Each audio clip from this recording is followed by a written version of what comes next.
Hello there. Hello there. Luke is kung Hello. fu fighting. Preliminary kung fu fighting. I was Uh, kung fu fighting. I was dancing. Do you like my dancing, moves? throwing shapes. Welcome to Infinitesimal, a tabletop role-playing real play of the Fate core system that we are going to engage in for hopefully a considerable time. I hope that this will last a very long while. Forever. This is episode 0. Zero. There was The a hardcore among you can find episode -1 on the feed. yeah. Where Iolo That's kindly did a 31-page PowerPoint presentation of the rules. yeah. I think it was 32, but yeah, we'll not Which is count the cover there for page. anyone that wants to learn the rules of Fate Core. Yeah, You can, which are very, very, very simple. I'm really, really, really excited to use them. As am I. As am I. I'm quite chuffed with the system. I think it's really good. It's like different. So those of you who are familiar with like D&D, D&D is like story based on your dice rolls, whereas this is like more focused on the actual narrative. So like the dice rolls are somewhat secondary. We have options we can invoke to re-roll our dices and add to our dices. But fundamentally, Fate Core is a system where for three of us to create a story as opposed to sort of like play a game. We're all, to an extent, GMs, but the fundamentals of it is aspects. Aspects are pretty much the driving force. It's got skills just like D&D. The characters have stunts, which are special moves that you can do. And we have aspects. Aspects are the bread and butter. Aspects are essentially the characters boiled down, situations boiled down to the core words. So everything has an aspect. Everything has aspects, doesn't it? everything Whereas has a an location, aspect. NPC, or indeed our characters. So we have 5 each, don't we? Whereas everything else has 3. Is that right? And NPCs have 1 or 2. Situations Okay. can have as many as they need. So you can have, and then you essentially like call upon those aspects to get yourself to re-roll. So you might roll poorly, and then the room that you're in might have an aspect where there's slippery floor, which is an example we like to use. And you can invoke that aspect to maybe have the person you're trying to punch slip over, and that allows you to re-roll your fight roll. We've kind of got like all got a hand on the manipulation of the story, haven't we? Yeah. Really, it gives us all the information that we need to navigate whatever we're up against, whatever situation we're up against. Yeah, the focus is the story. The focus is very much like how you obviously have characters because it's a TTRPG. At the end of the day, you have characters that you play, but fundamentally, the way the world reacts to your characters is dependent on you as well as me. I create NPCs. That's my role as GM, is pretty much to create NPCs, create certain scenarios, and then just see how we decide to sort of like solve those scenarios amongst each other with dice rolls thrown in just to make it a bit more fun. And that's essentially the core of it. This is a session 0. Yeah. Core of it. The Fate core of it, yeah. This is a session 0 where we're just going to kind of go over the world that I've created. The very bare bones world I've created that we're all going to contribute to. And your characters, we're going to run through your characters, which... You've done an excellent job at your characters. I have to give kudos where kudos is due. You've done a great job at your characters. I'm really looking forward to see how them interact and play out in the story. Yeah, some interesting. I'm curious to see how we're going to meet up. Yeah. I mean, that is something that I've taken a bit of like artistic sort of license with. I really like Brendan Lee Mulligan. Is he Brendan Lee Mulligan? Yeah, the famous DM from Dropout. Yeah. He always does a really good job of weaving stories amongst each other. I'm going to try my best to take a leaf out of his book and imitate him very, very poorly. But yeah, that's a big sort of like... So fundamentally, let's just get into it. Infinitesimal is a story based in a sci-fi world. We just fancied doing sci-fi. I think that was the initial concept of it. We would do sci-fi. I had ideas of maybe doing a superhero one or whatever, but I thought, no, let's just do sci-fi. Sci-fi's classic. Why not? You sent us a bunch of pictures, didn't you, to try and sell it to us to start this. I remember seeing the first picture and I was like, I'm sold.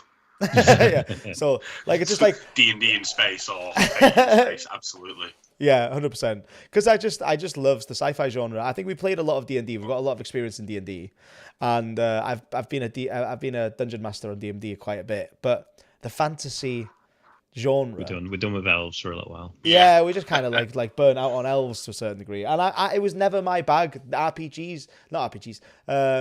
Fantasy genre was never something that I was interested in until Dungeons and Dragons, and Dungeons and Dragons kind of like forced me into it. And now that I've seen been given a vision of like all these other tabletop role playing games that are out there, and I can actually bring it into sci-fi. Yeah, I've seen the light through the rabbit hole. Yeah. So the fundamental core behind Infinitesimal is it's a sci-fi romp where the two of your characters go area to area and engage in all sorts of sci-fi activities. The world itself is a very vast universe that has suddenly been made compact by the appearance of these triangular shaped portals. You can see one at the bottom of the screen there. They take the appearance of Penrose triangles, and traveling through them allows the passers-by to travel through not only space but time.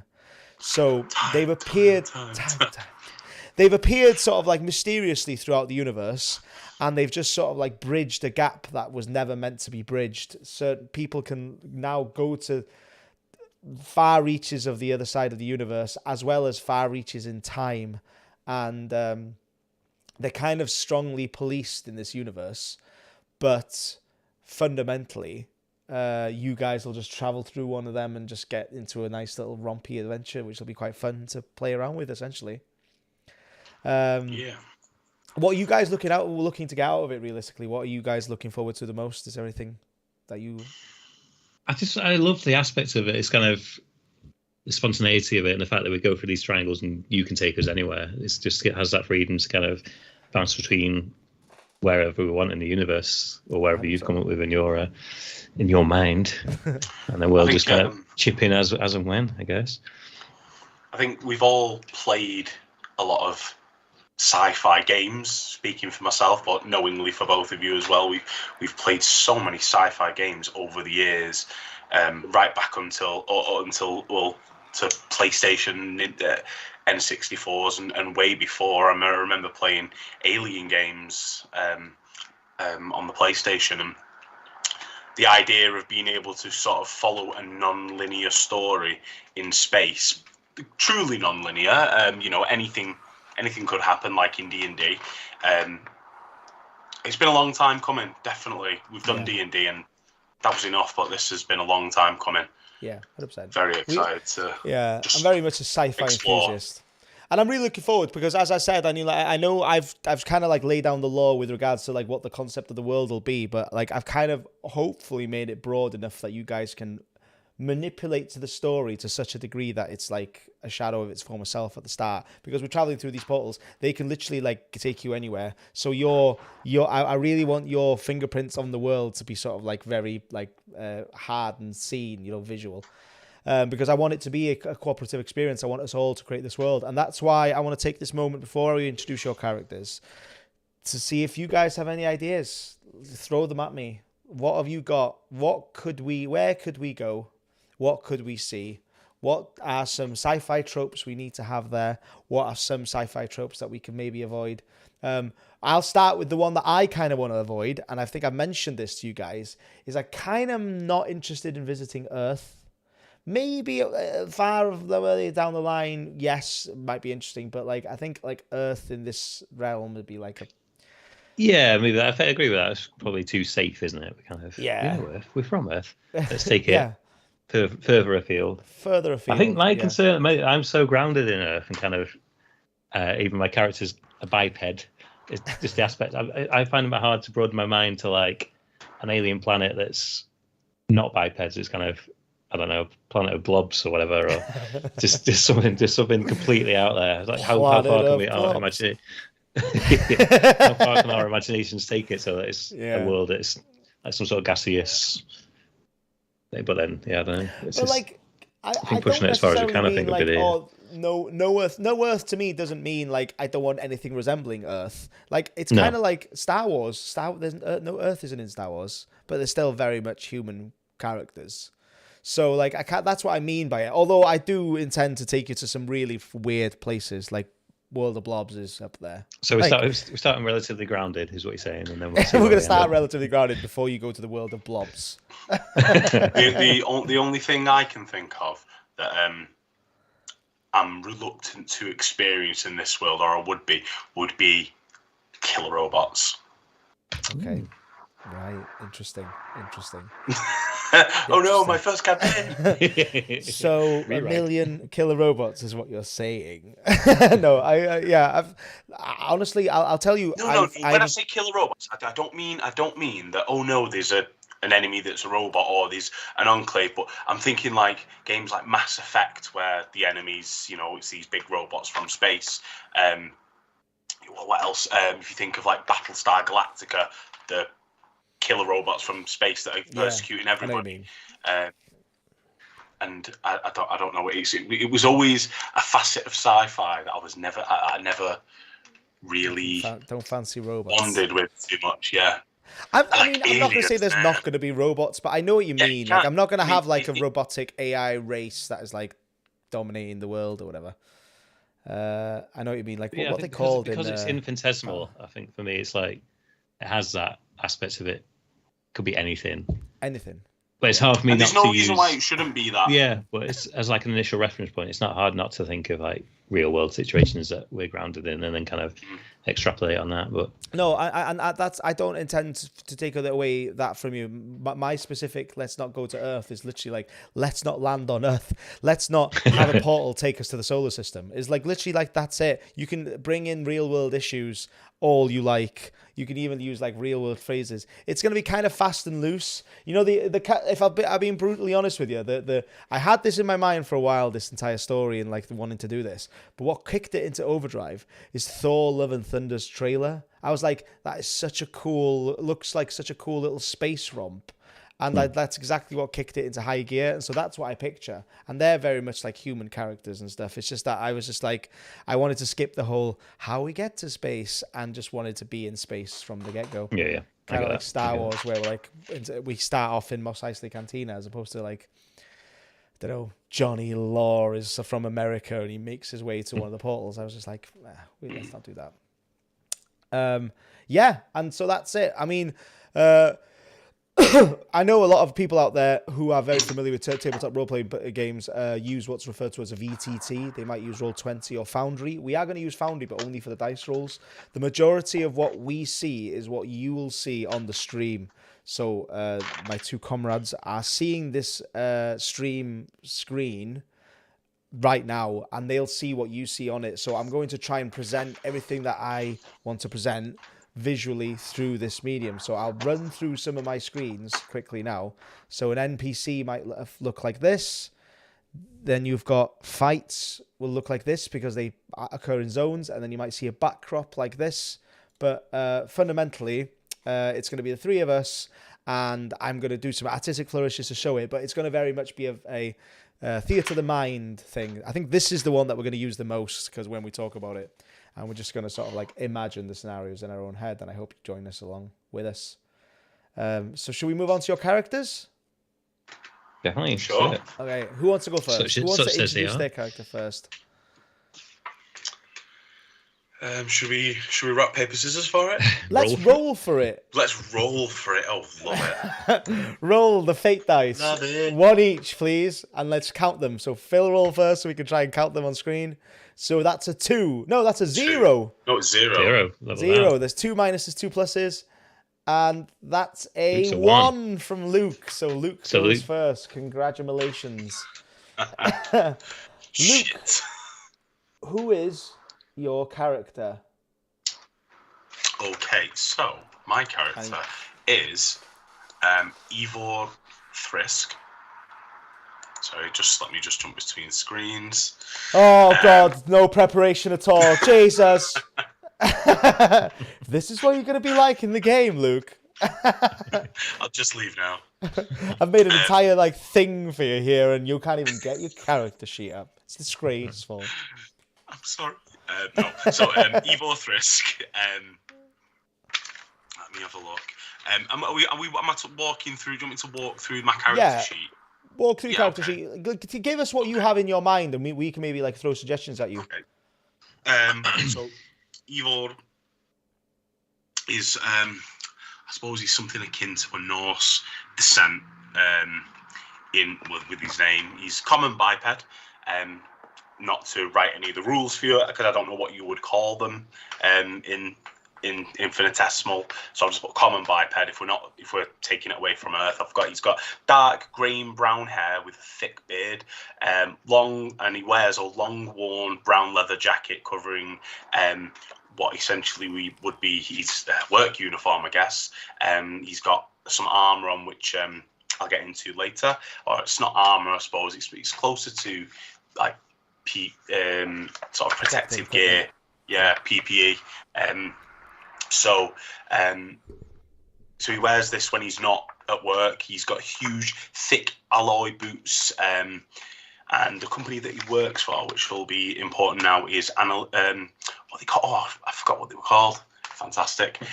Come back to that. But he's got some goggles that he uses to see in the dark as well, or more than that.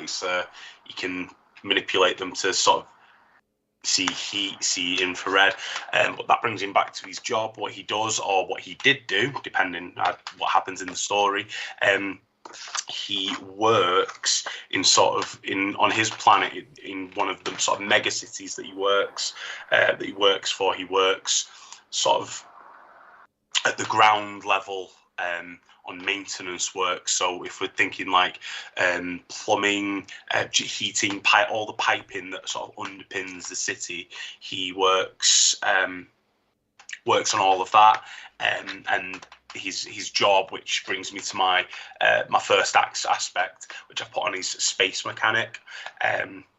So obviously I can invoke that. It's vague in word as it's designed to be, so we can manipulate that in whatever given situation. This is whatever a certain given situation may require. He's obsessive.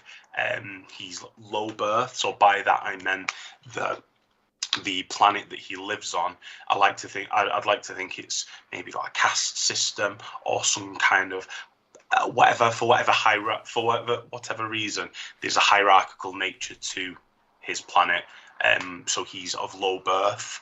Is that like species based or like employment based? Is like no, classism? It's I think it's more to do with birth. So his parents, let's say, would have been birthed sort of in the Undercity as it was, right, and so would he. So he'd have been looked down upon for a portion of his life to some aspect. Tying in with the space mechanic, I've got Tinkerer, and my idea with Tinkerer, I've forged this image of the character as very prolific with his hand, with his mind. He wants to know how everything works, which ties into the obsessive as well. Yeah. And then the man for the people, I like to think that on his planet where he works in the underground, sorting all this stuff out. There's a lot of people down there in poverty, but because of the skill set that he's got a job, and he does, and because of his skill set, he does kind of work for the people as well, the other people that are in the area, I suppose. If they've got no access to X, Y, and Z, to water, perhaps he's able to sort of do nice things for people, really, man for the people. We've got my skills, so I've put before you jump off the aspects, because when we were talking about Avon, I really quite liked the aspects of it, because the aspects as written are just like a breakdown of the character, and I really like them because like I feel like he's like, as you said, he's got a lot of empathy. He defends a lot of people, but like fundamentally, he's like not very social. I was really grateful not to see any social aspects there. So he's like kind of like just like obsessive mind, like kind of like a sort of like supreme intelligence, very intelligent being.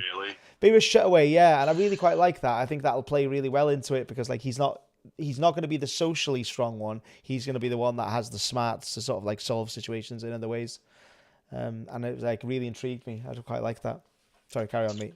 I love that. Yeah, the aspect of like Tinkerer is kind of, he's been there on the ground level, kind of just fixing shit, and he's had to learn to do stuff. I guess. It's kind of a survivalist kind of mechanic to that. It's like there is actually. I didn't think of it like that. That's cool.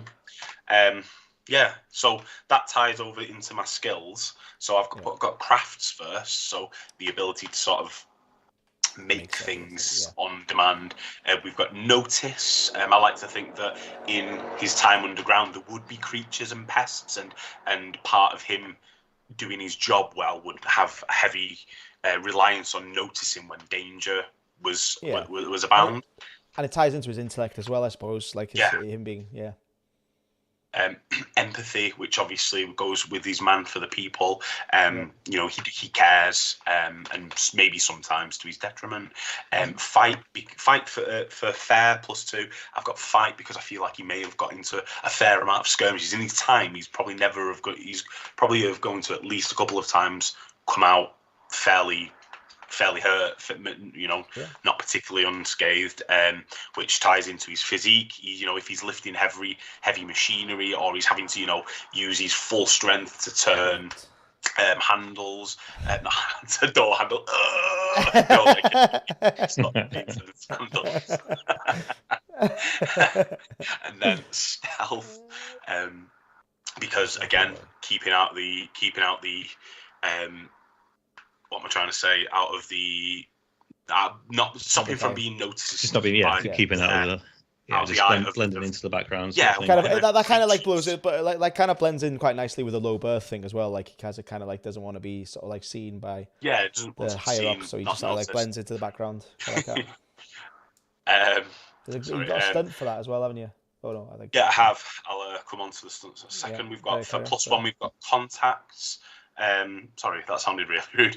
I've got contacts because I feel like he's, you know, through his deeds, he makes himself known amongst people. Resources. I feel like he has, you know, with his crafts, he knows what he can and can't use. And resources is like your food and stuff, isn't it? No, it's exactly what you said. Resources, like your ability to have things available that you need. Yeah. Drive wasn't just for ships, was it? Was it for like essentially like your willpower? Was that thing? No, it's operating vehicles, yeah. Oh, yeah, because will's a separate one. Drive, yeah. Okay, that's good because that's what I put it down for. So drive, I feel like he would have, with the Tinkerer, with the Obsessive, with the Space Mechanic, I feel like he would have come across lots of machinery, engines, and spaceships themselves, and through his own ability become quite familiar with them. Not necessarily his field of expertise, but he's very familiar with, say, some of the inner workings and athletics, because running from killer giant mutant cockroaches as a cockroaches. Cockroach. And they're a thing now.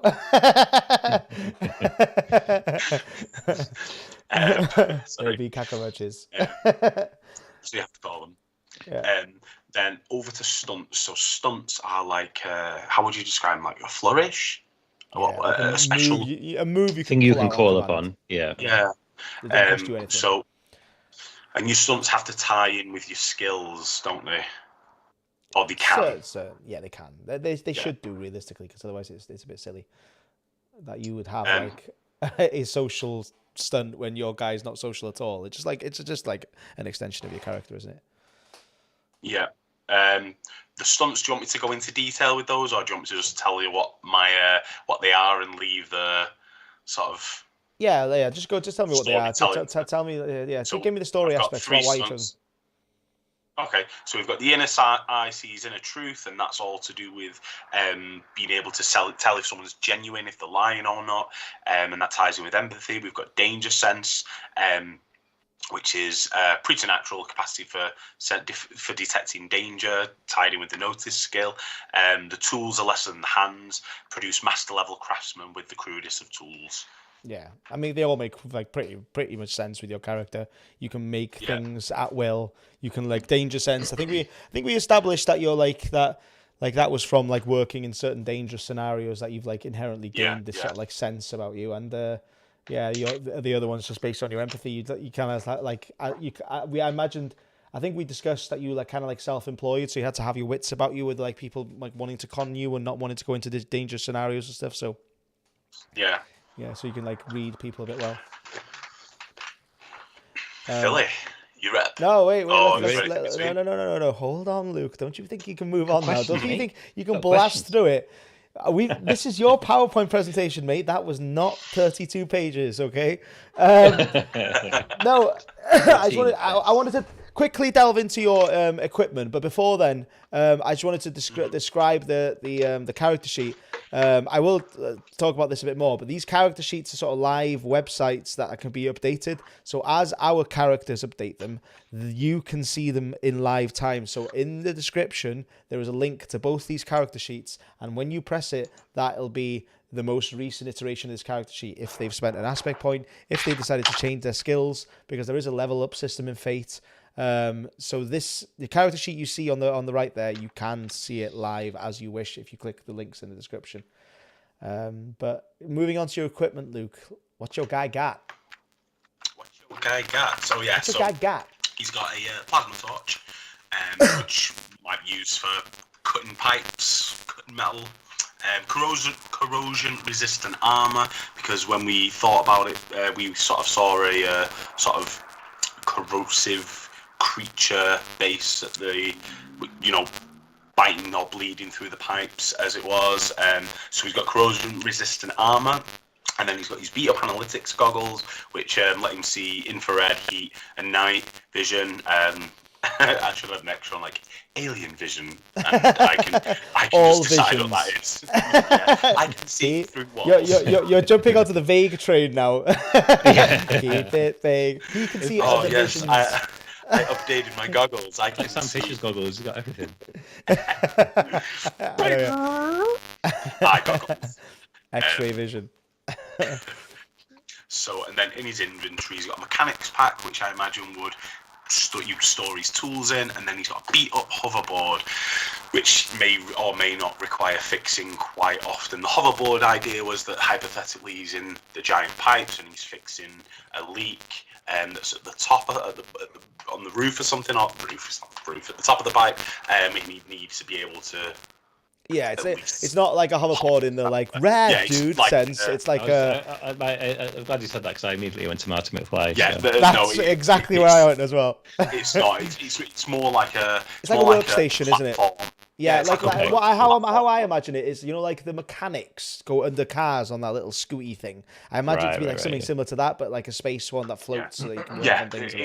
Basically in utility. So that is in itself. So say for instance, he needs to step out over a ledge, he can step out over the ledge and fix what needs fixing. Yeah, and you'll see how these character aspects play into it when we actually play the game. But fundamentally, aspects of the breakdown of the character that he can invoke and compel. There's got points in the top right there, which he can spend to re-roll a dice or add 2 to it. You've seen the dice before. They've got a series of pluses and minuses, and they amount to, they can either be 4 or -4 or anything in between, depending on, you minus the minus, you add the plus, and then if it's a blank one, you just don't count it. So essentially, to invoke or compel an aspect, they like use one of these aspects for their own benefit. So Luke might use the fact that he's a space mechanic to get a better role at talking to a fellow space mechanic, and that would work. That's why I wanted them to keep it vague. But to compel one is like Luke has an obsessive nature. Luke can maybe compel that to not want to leave or to like do something bad against himself, and that's how he gets a point back. So it's very much like a tit for tat. You get to do something cool, isn't it? Yeah. You get to do something cool at the cost of like maybe like failing something that you think your character would naturally fail at. So it's kind of like natural. But as I said, those character sheets are available in the description, so you can see live updates of those character sheets. And I'd be remiss, before we move on to Phil's, I'd be remiss to say that Fate has an excellent online resource. It's called fate-srd.com, and it's essentially the entire book. Obviously, like, you can purchase the books, which I have here, and they are fantastic books. They are very sort of well written and really easy to go around. But the website pretty much has everything that you need in that book as well. So if you wanted to follow along, or if you wanted to learn more about the game a bit, I would highly recommend going on that website. And there's also loads of other resources online. There's loads of people who have made RPG games based on the Fate system. So they made their own systems based on the Fate system. So there's massive amounts of stuff online. It's a good website. It's a cracking website. And moving on to our next character, Philly. also known as Felix Cazelle. Felix Cazelle. Classic. So, before we get into my character himself, a bit of context in the world he's from. So my mindset is, in his corner of the galaxy, there's a couple of planets like Conglova and Slales. I love it. And they're kind of scrapping over shared resources, maybe on like some satellite moons nearby. They're both sending different. We can determine what that is, whether it's like some sort of metallic resource to provide power or whatever. But Unobtainium. Unobtainium, exactly. It's hard not to come up with like resource names and not be something like Unobtainium, isn't it? There's always an in there. Where's this one from? The beryllium. I think it's beryllium sphere. What's that from? That's Galaxy Quest, is it not? Yes, it is Galaxy Quest. Exactly. So I'm not sure if I've said it right, but yeah. They're scrapping over the beryllium sphere. So yeah, there's these two planets. Felix Warring planets, essentially, isn't it? So two kind of, they kind of bounce between war, some sort of fragile peace, some kind of peace treaty, and kind of in this vicious cycle over the centuries. Felix is from Conglova, and he's of the Furturian race, which in my mind is like feline in nature. As I said to our fated GM, like the Tabaxi from D&D, kind of cat-like. He's much like Luke's character. He's a biped because we were unable to, as we said earlier, unable to think too far beyond a humanoid kind of setup at this. You have to be really brave to go blob guy. I'm a gaseous blob. I'm a gaseous mound of matter. And I have no vocal capacity. But I love it. Like one of you decides to be an atom, something like that. An amoeba. I'm an amoeba-sized being. We've got a pause screen for me to rewrite my character sheet. It's sort of quintessentially feline features, sharp features, keen eyes, lean physique. But yeah, he was from Conglova, and he tried out for the military academy at a young age, but they were recruiting like 7 out of the class, and he came 8th, so he just missed out. So he was a little bit resentful of that. He got a job as a courier, sort of bombing between these moon resource areas. But one day, someone from another planet, the Staley's planet, offered him a little bit of coin to maybe take his shipment back to theirs rather than to his planet. And he saw the gold and kind of had a crack at that and took a liking for it. So that's how he became aspect number 1, a crafty smuggler. Hey, that was his starting life.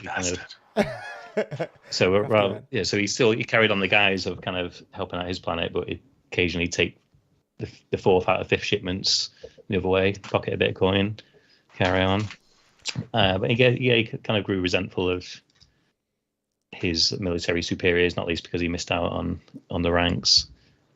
So that's kind of where I was coming from for him. But the other aspect is that I can't help but think of like someone like Han Solo, just kind of lovable rogues, another base line as well. I really like that idea. Like he's like the smuggler. So like I like the idea of like the two warring planets, and he was just like sidelined, but like like willing to sort of like just essentially sacrifice his own planet just for the bit of coin. It just sort of kind of like gives you a little snippet into his character.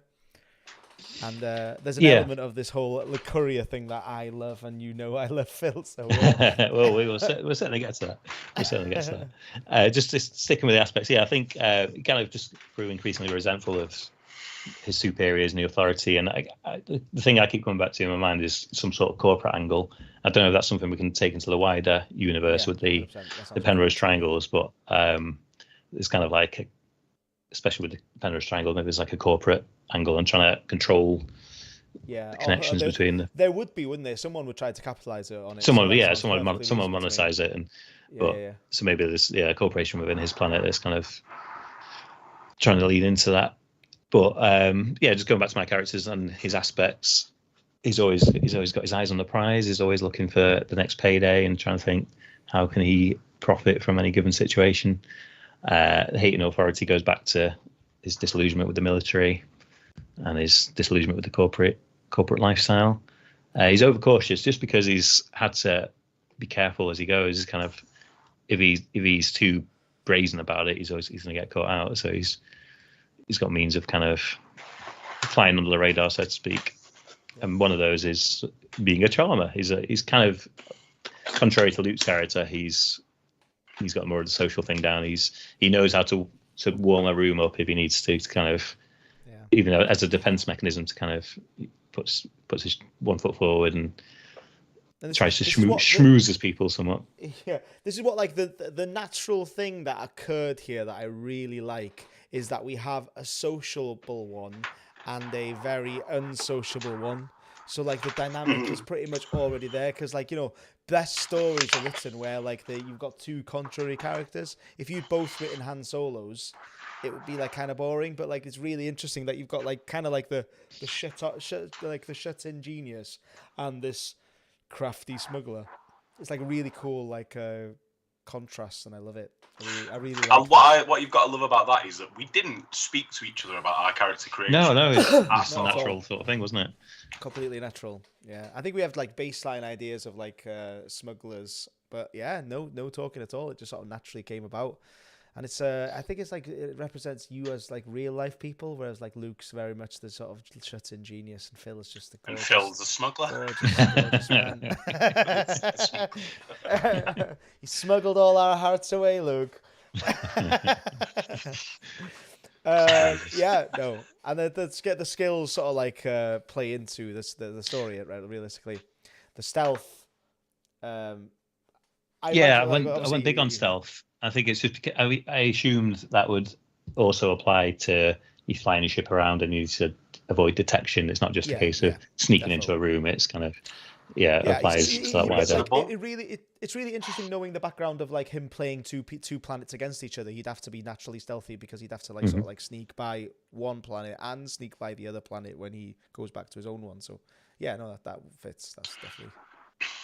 And then in terms of notice, it was a kind of case of he's observant to the world around him. He's kind of spotting the opportunities and spotting the dangers as well. Yeah. And then empathy. He's kind of a man of the people. He's seen the ravages of war, I guess. But you got burglary there, haven't you? Empathy. Sorry, I was looking at yours. Sorry, I was wrong one. Sorry, I flicked onto Luke's thing. I was like, well, I've gone for empathy. That doesn't sound right. Burglary. Sorry, yeah. Sorry, yes, that's far more appropriate.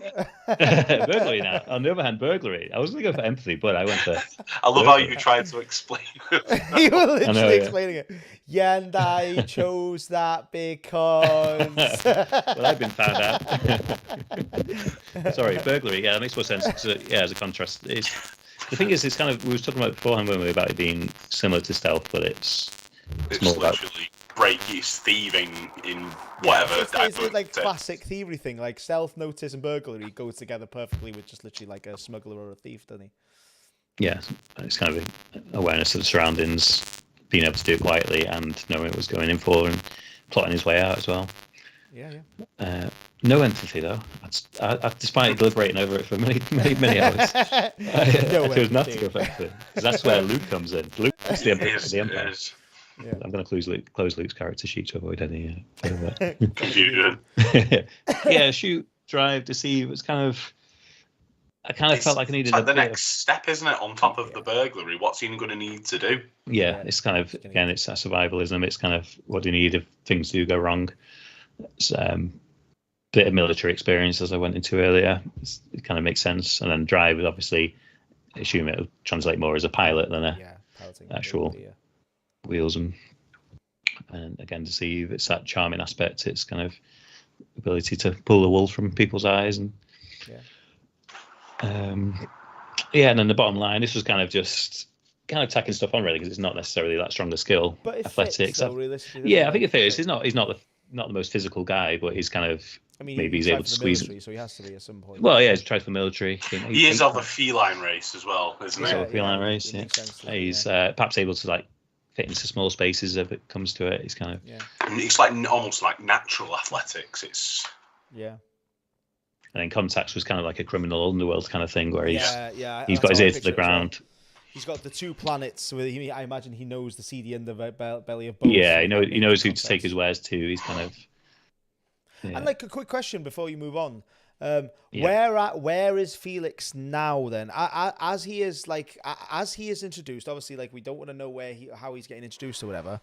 But is this whole like betraying the planet thing a recent thing, or is it just what got him started in this like international sort of like smuggling thing, or is that like literally? Yeah, I think that was his starting point. That was kind of, I think, his origin story.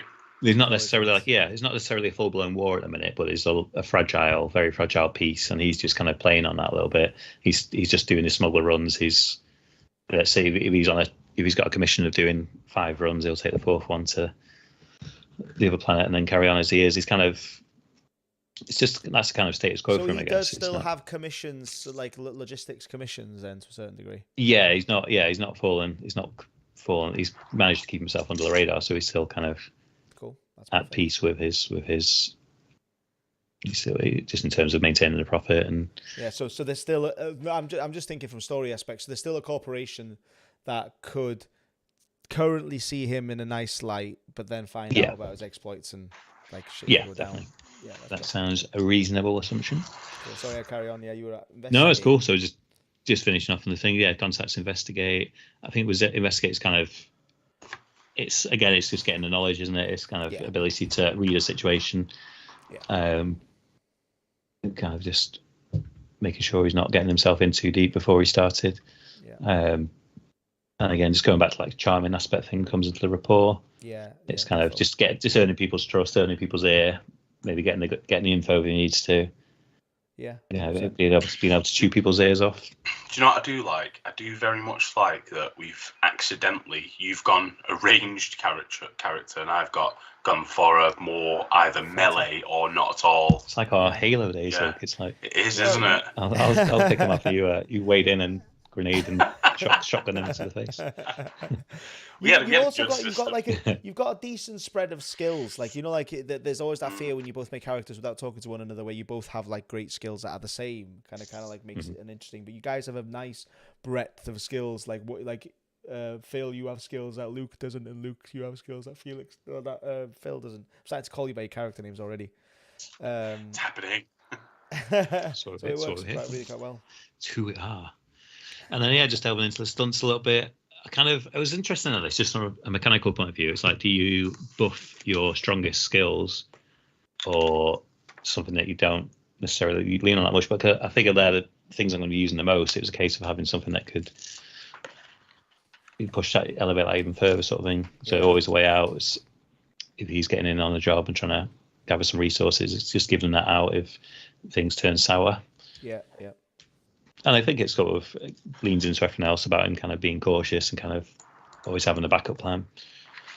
Facing the crowd, same again. It's just kind of ability to blend in, ability to kind of, he's reads his environment, kind of finds his way around. And then this last one was kind of interesting to me. It gives me the ability to kind of apply an aspect to a scene, which I'm kind of curious how that's going to play out in practice. Yeah, I quite like that one actually. That's the one of my favorite ones that I looked at. I was like, oh, that's really, really quite cool. Where like depending on your shift, you can add 1 or 2 aspects to a scene of your own choosing, which is really quite interesting to me. I'm looking forward to how you're going to play that. Because it could be like really realistically, when you're rolling, you're either like fighting against me or you're aiming to create an advantage anyway. So that's kind of like creating advantage, except you get a guaranteed one, which is really quite cool. Yeah, it's interesting. Phil's disappeared. Press the button, Phil. Yeah, so it's my overheat, is it? Is it overheating? Unable to start live. Right, I'll switch it off for a minute. Sorry, I have to make do without my face for a couple of minutes. This won't do. Let's put my character. Can you put my character in the window? I wish I could. So just going quickly to the equipment. Yep. So I've not actually put much in there yet. I don't know whether I should have a bit more stuff. It's kind of. Yeah, it's I don't know. But for now, it's just got a standard issue laser revolver. As I mentioned earlier, it's kind of just a case of having a backup plan. It's kind of there if things turn south. He's reasonably proficient with it. He knows how to use it if it comes to it, but it's not his primary source of dealing with a situation. Yeah. And then finally, the inventory, as I've spoken to Iolo at length with, we've got the tricked out well, at the minute we've got Lion Logistics Hover Shuttle. We're willing to change the name on that. We're playing around with it. We're figuring that one out.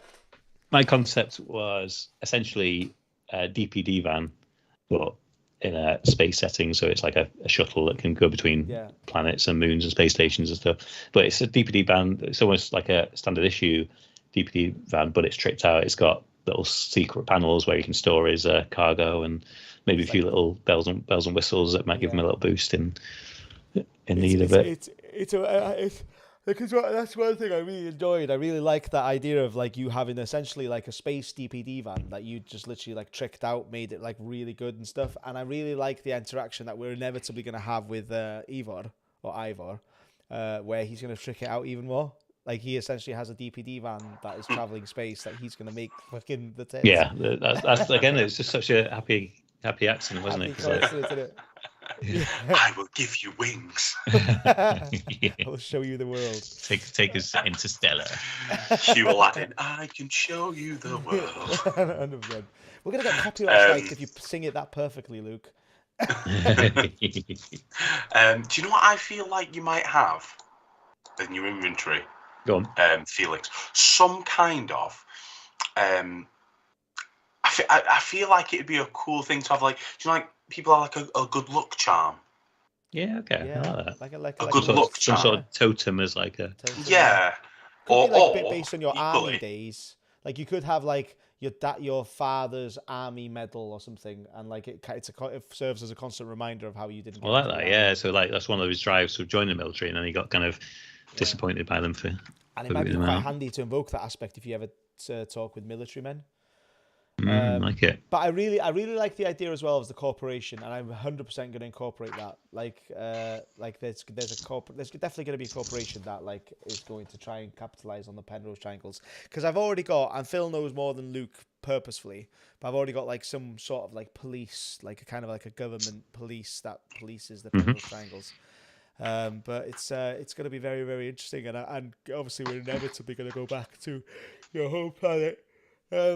Just so for anyone out there thinking, yes, Phil is that excellent player that every GM wants, that gives you like a certain amount of pages worth of backstory when he makes a character. I love it more than anything in the world. So thank you, Phil, for that. That was great. Luke, you've got some work to do. No, I'm just kidding. Luke, I expect 300 pages by tomorrow, or you failed. No, I'm just kidding. Because I think the issue is that we've all discussed it amongst each other, and there's certain things that we can't spoil for one another. So there's things that me and Luke have talked about that Luke likely didn't want to talk about because it kind of spoiled his intro, and similar to Phil as well. So like there's a lot of things that we're trying to. It's really hard, the session 0, because you want to tell everyone everything, but you don't want to tell everyone everything because that spoils everything. So it's really quite difficult. But that's essentially it. We've got our two characters, Felix and Ivor, who are going to be traversing the universe through Penrose Triangles, going to all sorts of spaces, going to all sorts of eras of time. And that's that. We can finish there, or if you want, I can give you like a brief, my introduction. Do you want to hear the introduction I've made? Intro. Does it start with space? Space. The final frontier. Do you have time, Luke?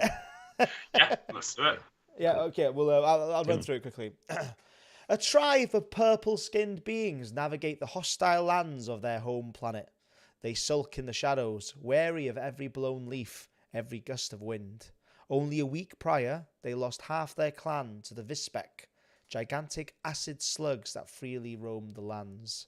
Malo Bess, the youngest of the tribe, lost an uncle in that same instance.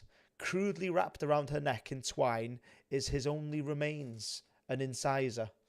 It was all she could salvage from the bubbling goo that remained of him. The makeshift necklace bats against her chest as her heart drums inside it in almost perfect synchronicity. The leader extends a claw, indicating for the tribe to stop. The women and children lay flat on the ground as they have been instructed to their entire lives. Marlowe hears the familiar sludgy sound of a Vispec trawling the area for flesh to corrode and consume. Their leader instructs them to get up and to make their way under a small rocky outcrop on a nearby cliff face. They do so with haste. The entire tribe, 10 strong, cower under a protruding rock, hoping the dark shade will prevent them from being seen by their predators. Suddenly, now fully visible from behind the smattering of blue trees, is a fully grown Vispec. It's the first time Mallow has ever seen one this close. She'd only previously seen the aftermath of their presence. Their slimy exterior and grotesque flappy orifices made her want to gag, but she dare not move. The Vispec sniffs the air, as if catching onto a passing scent. It sloppily meanders over to their position, as if somehow tracing their every movement by residual smell.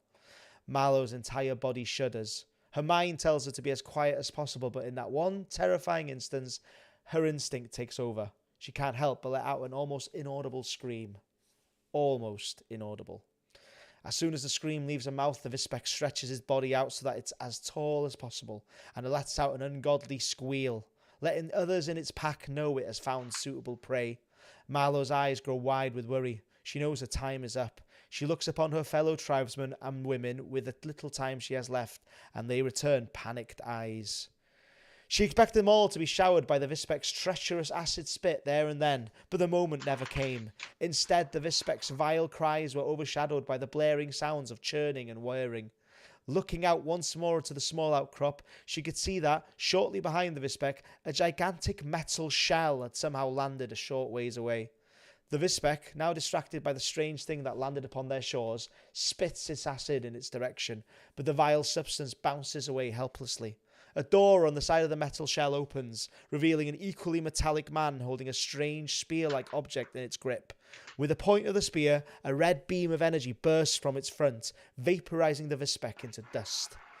A few more metallic men pour out of the strange metal shell.